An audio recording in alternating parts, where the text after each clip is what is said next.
Hello and welcome again to our second class here today on our EC and ECT training program, taking a look at the setup of the unit and how some of the features interact with the controller. And so again, my name is David Cash. If you've been with us all along today, I really appreciate that, but you probably know who I am by now. And again, we are working on the EC and ECT product. We talked about in the overview of the error proofing functions that come with this particular controller. In the last session, we did some of the DC tool setup, looked at some of the additional functions, some of the ports and the connections. We went through some menu navigation.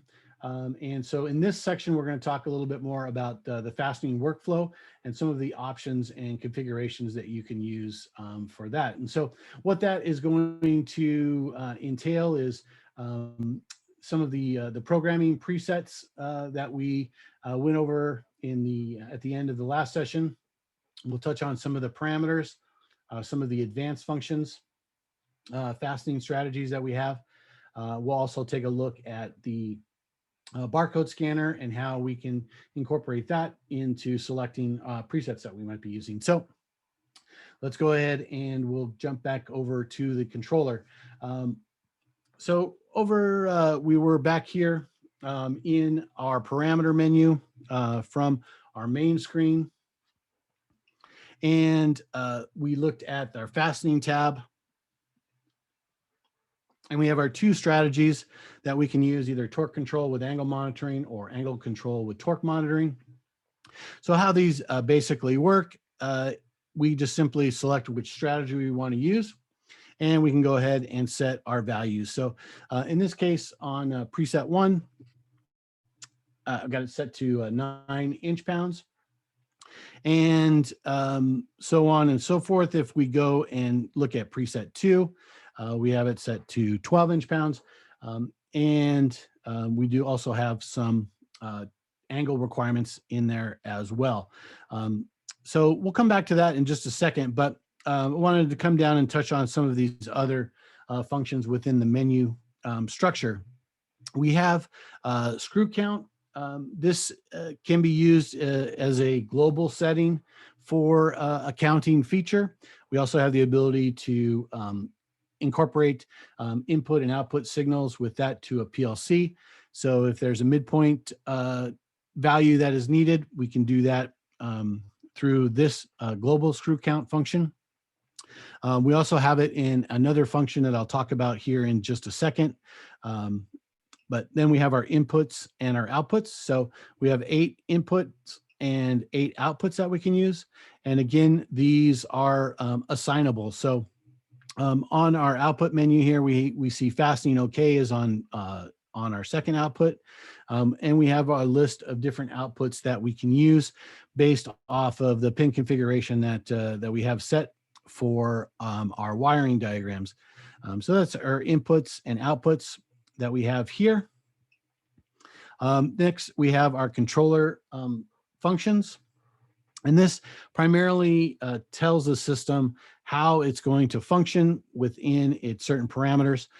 So you can see we have the unit set in inch-pounds. If we needed to change that, we could go ahead and we can come in and select any of the units of measurement that we would like. We also have the ability to change our password, a lot of different functions in here as it relates to setting the RPM for a specific torque value. So with the system, we have a recommended RPM for each torque value. That's done automatically, and that's to help prevent any type of additional forces that may be entered to the assembly process by inertia, having the speed of the tool at a much higher rate than what would be acceptable for that particular torque. You can turn that off and you can select whichever value you would like. But then we also have the ability to set an error parameter. Again, if you want the operator to be able to fully hold the tool all the way until it engages and torques. We could do things like that. There's just a number of different functionality settings in here in the controller menu. So one that I'd like to highlight is going to be the RS-232 port. We can use this again to stream data or to be able to acquire the communication through the software on here. We could use either the Modbus function or the barcode function. If we were going to do some streaming, we would use our Modbus, and then we would change our baud rate settings to match what we're dealing with. For later in this training and presentation, we're going to be using our barcode. So I'm going to go ahead and change the RS-232 port to the barcode, and then I'll change the baud rate to 9600. So we've got communication there. So that was one thing that I'd like to highlight. And then that would be it for the controller. We'll come back to that in just a second. In here, we can come in and we can enter in our network settings for the controller. And then we have the multi-sequence and also the model function. So the multi-sequence basically allows us to stack different presets on top of each other. So we can make one basic assembly within that trigger pull. So we have 10 steps that are available for us to be able to use. And we can, again, stack different presets on top of each other. We also have a delay function that we can use. We also have loosening. So in this case, we can use the multi-sequence in what would be maybe a relaxed type of joint where there may be some gaskets where the first initial torque may be allowing too much relaxation in that joint. So we can run this fastener down at preset number 1. Then there would be a slight delay. We can then loosen it, then another delay. We would fasten now at preset number 3. Again, loosen 3 revolutions, and then we would delay again, fasten now to preset 2, which would be our torque. And then we can come in and we can loosen it again and tighten it at preset 15. So this could all basically happen within one trigger pull event. So that is the multi-sequence mode. And there are 2 of those, multi-sequence A and multi-sequence B. Then the last function we have here is going to be our model function. And what the model does, again, it allows us to be able to create an assembly job or model that has multiple fasteners with multiple different preset values. We can also incorporate input and output steps within the assembly process. So if that is part of the steps that the operator must take, we can come in and we can do our fastening on preset, let's see, number 1. And there are 4 fasteners that we will use preset 1 on. Next, we can do another fastening group. This would be on preset 2.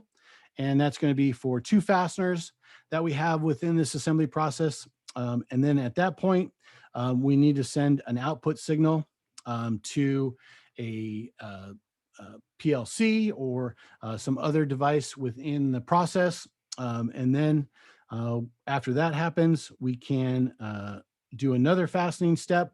Let's say this goes to preset number 3, and this is for 5 fastenings. And then finally, we need to scan a barcode at the end of that, and we would use, let's say, barcode number 5. And so all of this is encompassed into one model on the system. Now, there are available 15 different models that we can create using the 15 different presets within the tool function. So again, out of the presets that we're using, we have the ability to have 15 different models. Now, if we want to use the system, if we go all the way back out to our main screen, you can see we're at preset number 2.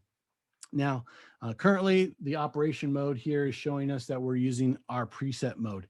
If we want to use the model mode, we just need to go into the controller and we need to tell the system to go ahead and run on the controller mode. So if we scroll down, you can see, let's see,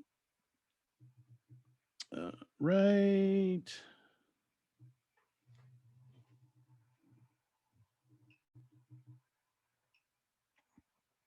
Right here, we have a model auto start, and we can go ahead and select that. And then we have our model. Let's see here. Let's turn that off. We have our model selection mode. So this is going to go ahead and put the system into the modeling mode. And when we go back out to the system, you can now see that we're in, let's run this up here.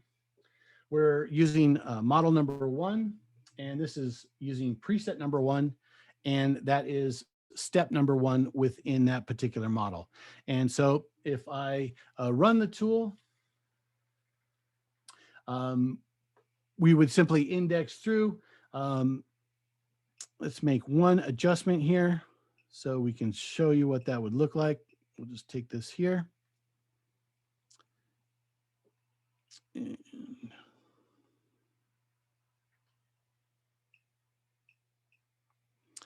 come back out here. And now as we run this, you can see that we're using our model and fastening. And so what I would like to, let's go ahead and pop the controller back into the preset mode. So we'll turn off the model selection. We'll come back out. So we're in the preset mode. And then we'll touch on the advanced functions. So with the advanced functions, we have a couple different modes that we can do. If we want to start the fastener in a reverse rotation at the very beginning of the fastening, perhaps this is to help with any type of cross thread issue that may happen.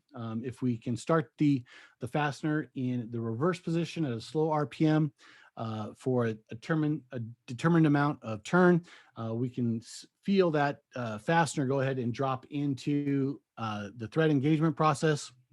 And then the system will start in the fastening rotation.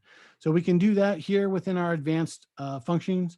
We also have a thread tapping mode. So if there is a security patch or a nylon locker on a fastener that maybe more torque to cut that thread during a particular rundown, we can tell the system to look for this value.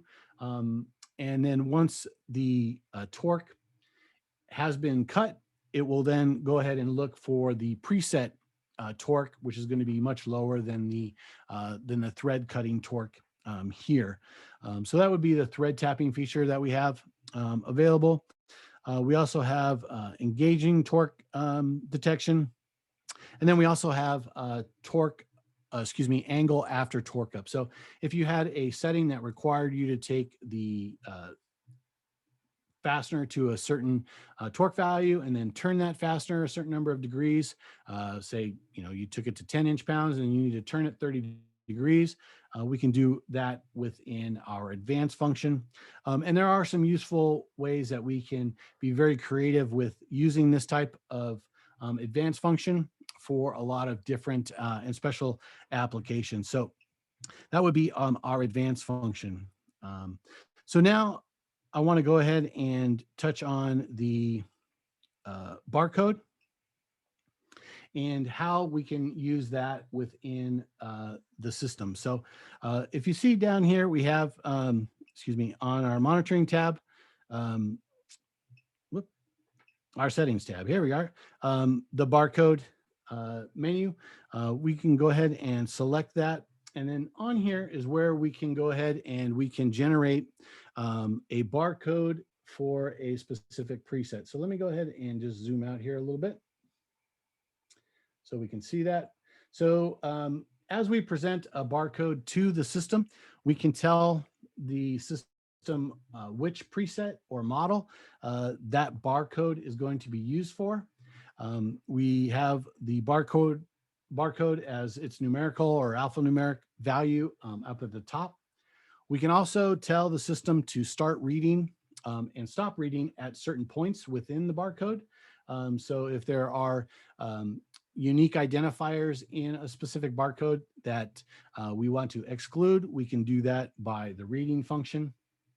And it makes it really easy to go ahead and set up a barcode as well. So I have over here, I've got a number of barcodes that we have with the system here.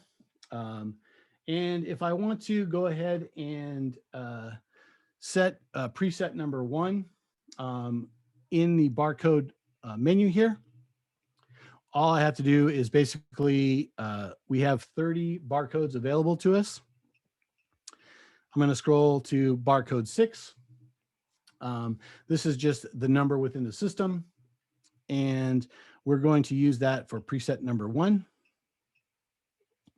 And then just click read. And then with the barcode, again, connected into the RS-232 port, I just scan the barcode. And now it has populated the address here for the barcode. I'm not going to change where it needs to read from. All 3 of these are different. And there's nothing unique about each one as it may relate to a certain part or a certain build. But every time we scan preset 1 is going up. If we want to do the same thing on barcode number 7, so this is 7 of 30, we're going to use it for preset number 4. And we'll just read that. And preset 8, or excuse me, barcode 8 we'll use for preset 15. And we'll read that. And now we've set up the barcodes for those specific presets. So it's really easy to be able to do that. If we come all the way back out to our settings, you can see here I'm in preset 1. If I change this, say we're in preset 2 and working and doing our rundowns, we can go ahead and we select preset number 1 on the barcode, and now it's changed it to preset number 1. If I scan 15, now it's changed it to preset 15. And finally for preset 4, it's now changed it for preset 4. So this is how we can use the barcodes to be able to select certain presets that we have within our system. This also can be used within the model function as part of a step within the model where we may need to scan a barcode as well. So any questions up to this point regarding any of the advanced functions or anything we may have covered today that that someone may like to look at? They can type those questions into the chat, and then Casey can go ahead and read those over if there are any questions. So we do have some questions this time. So let's get this set up. Okay, so does this system grab a rundown to help determine some of the parameters to set or to be set, and see how a fastener and joint behave rather than guessing at values? I guess in the operation of the fastening process, or just to be able to see what the value is during a portion of the rundown that we did through the monitoring tab. Armando, I just allowed you to unmute if it's easier for you to talk with Dave. Hey, Dave, maybe to fine-tune the parameters, if you already have something set up and then see how torque and angle behave on a graph representation, or to back up a little bit before you actually have preset values, does the unit do any learning or self-learning feature of a fastener to get a starting point? Yeah, we can certainly do that. That would be under our auto customization. So typically, let me just go ahead and run a fastener. Let's jump to this screen here. Okay, so you should be able to see the thread block down here on the bottom. So what I'll do on the screen is I'm going to select, let's go ahead and first log in. And I'll go into, let's say, fastening preset number 6. I'm going to change the torque value to 9 inch-pounds. So that's kind of where we're starting right now. So we have a target with our preset number 6 at 9 inch-pounds. If I have a fastener, and let's see here, let's go ahead and take this one, and I'll just pull this out all the way. Sorry here, I'm trying to do this without blocking the way. So we have our fastener all the way basically out of the thread block here. And so let me just, now we can go into our auto customization. And this is basically going to allow us to maximize the rundown for the fastener. We were working with preset number 6. So we have a feature that's called free speed. And basically that will allow the tool to run close to its maximum RPM for the thread engagement portion of the rundown. And then right before the fastener begins to seat, it's going to then slow the tool down to its appropriate RPM and then go ahead and torque. So this can be done manually within the fastening section of the parameters, but the auto customization will do it automatically for us. And so if I go ahead and run the fastener down, it's going to run it at a very slow RPM. So it's basically learning the joint characteristics for that particular process. And we received runtime error because the system is set to torque or to cause an error after 10 seconds. So let's come in here and change that.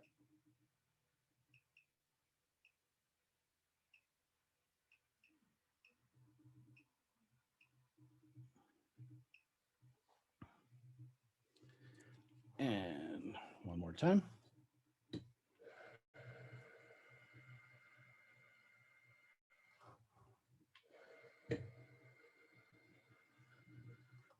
Okay, so we'll try it one more time.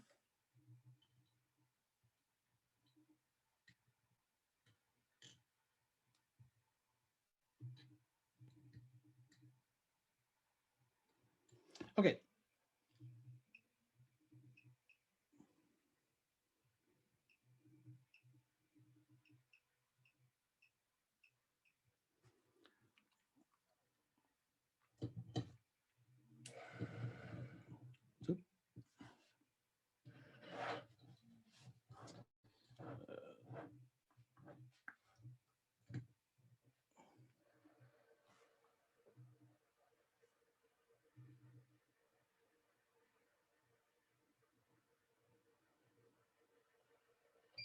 Okay, so now the fastener has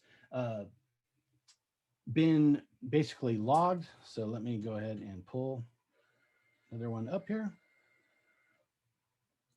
And now what we'll see is that the fastener will be running at a much faster RPM.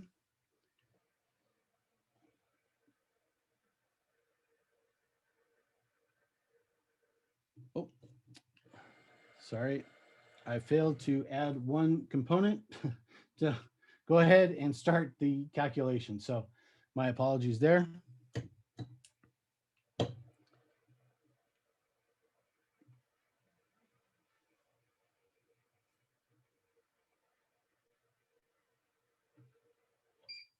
Okay, so now we have our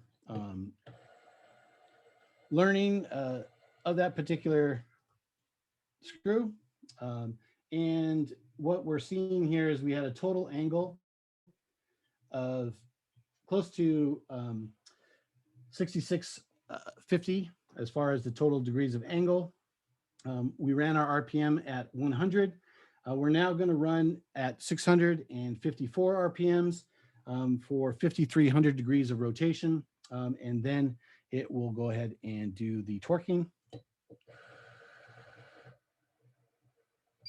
So now when we come back, if we like to go ahead and apply these settings to preset number 6, we can just hit apply and we hit stop.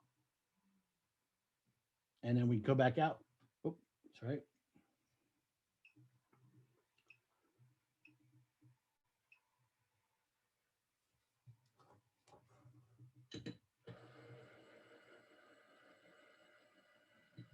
And now if we run preset 6,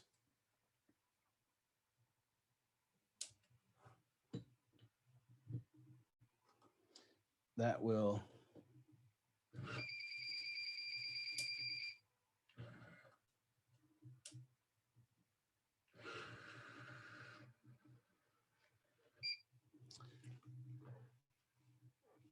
now it has put in our total degree of angle, our torque value, and then our torque that we received on the system. So I hope that helps to kind of answer your question.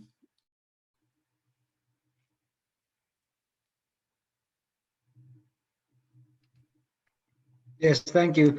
Does it also do that in a graphical representation, the rundown? It does. We can look at that in the monitoring menu. So we can go to the graph and let's see here.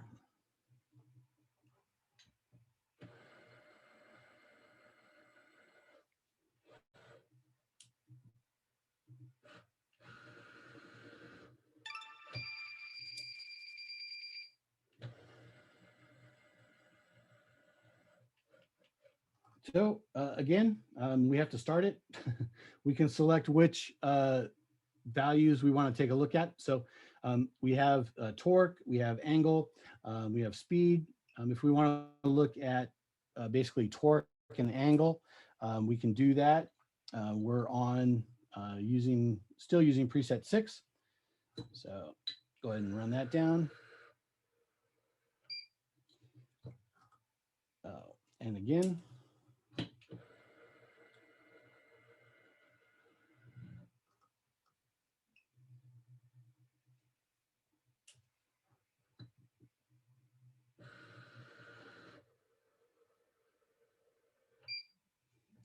So you can see here, this is our angle. So we have our free speed. We have the shift when the speed slows. And then we have our torque value that's red here. With the software, we can do the same type of thing. We have a real-time monitoring graph. So you can go ahead and do this type of testing with the software, and it will allow you to come in and select a point anywhere on the graph, and it's going to be able to tell you what those values are. So if you're doing some type of joint analysis, or you may have an issue with a certain fastener or product, or you may be have an issue with parts breaking and you want to see what's happening with that particular joint, we can use The graph function here is kind of give you a snapshot of it.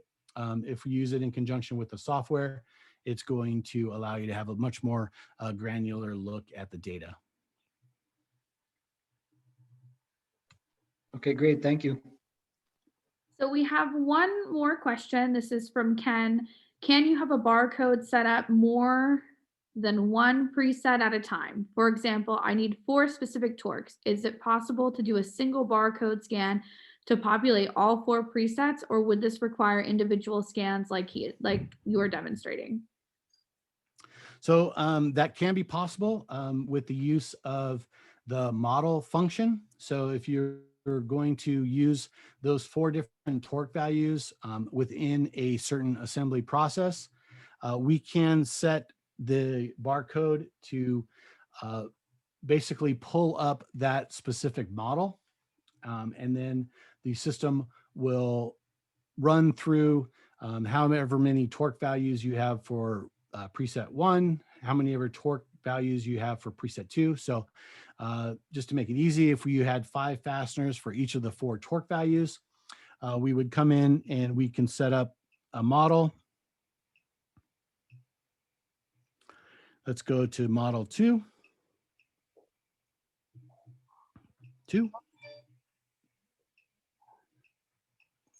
And so our first item in here is going to be the barcode.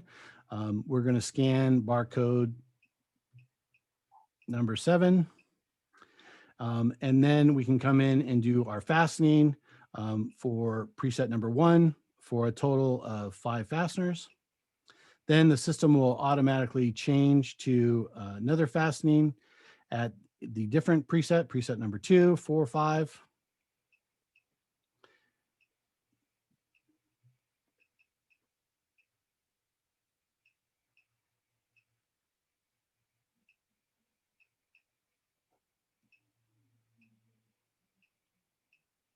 And that's basically how we would be able to go ahead and set that to be able to use with the model function. We would just need to change the way the controller is using from the preset mode to the model mode. And then when we scanned that particular barcode number 7, it would pull up that model.